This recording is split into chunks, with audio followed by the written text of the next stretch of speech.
আসসালামু আলাইকুম। আমি ডক্টর এমডি রাশিদুল ইসলাম,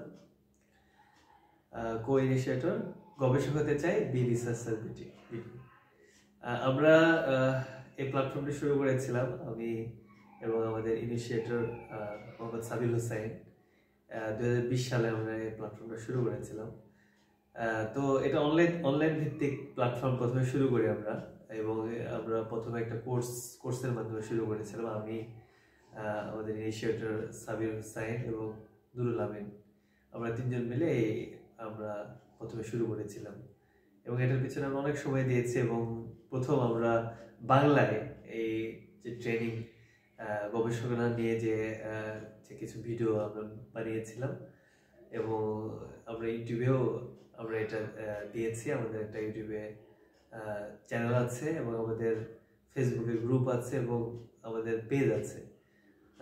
আমাদের অনেক ফলোয়ার আছে, এবং মোটামুটি এটার দ্বারা অনেক গবেষকরা এটা বিশেষ করে নতুন গবেষকদের জন্য এটা অনেক উপকারে এসেছে। এবং শুধু আমরা অনলাইনে না, আমরা অফলাইনেও আমরা এই যে মিট করেছি, এবং আমরা কিভাবে গবেষক হতে চাই গ্রুপটা বি রিসার্চার বিটি কিভাবে আরো বেশি হাইলাইট হয় এবং কিভাবে এটার দ্বারা আরো অনেক বেশি লাভবান হয়, এই নিয়ে আমরা দুজন মিট করলাম। এবং এই বিআরবিডি গ্রুপটা যেন আরো বেশি মানুষের কাছে পৌঁছে যায় এবং মানুষ এটার দ্বারা লাভবান হয়, এটা নিয়ে আমরা ডিসকাস করতেছি।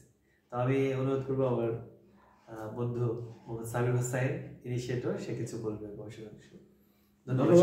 ধন্যবাদ রাশিদুল রনি। খুব সুন্দরভাবে গবেষকদের প্ল্যাটফর্মের পরিচিতি, ব্যাকগ্রাউন্ড এবং আমরা কি করতেছি সেটা তুলে ধরার জন্য।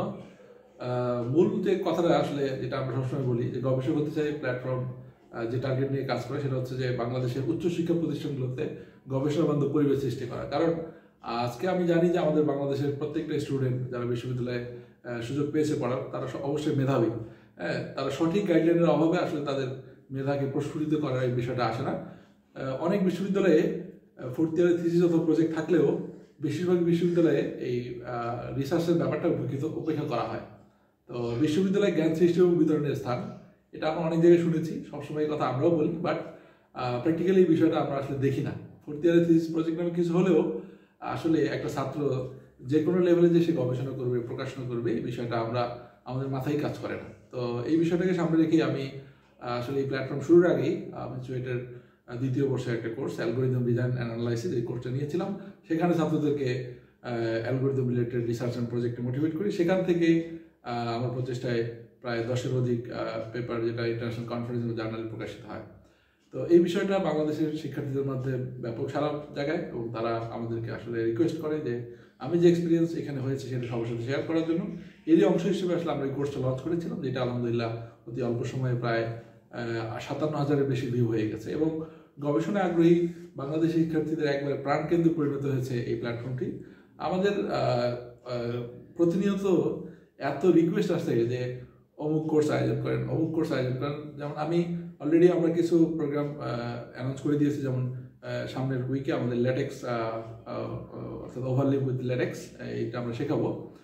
অর্থাৎ ল্যাটেক্স উইথ ওভারলিভ একটা অনলাইন সফটওয়্যার, যেটা দিয়ে খুব ইজিলি, খুব সহজেই আমরা যে কোনো আর্টিকেলকে খুব স্ট্যান্ডার্ড ওয়েতে লিখে ফেলতে পারি।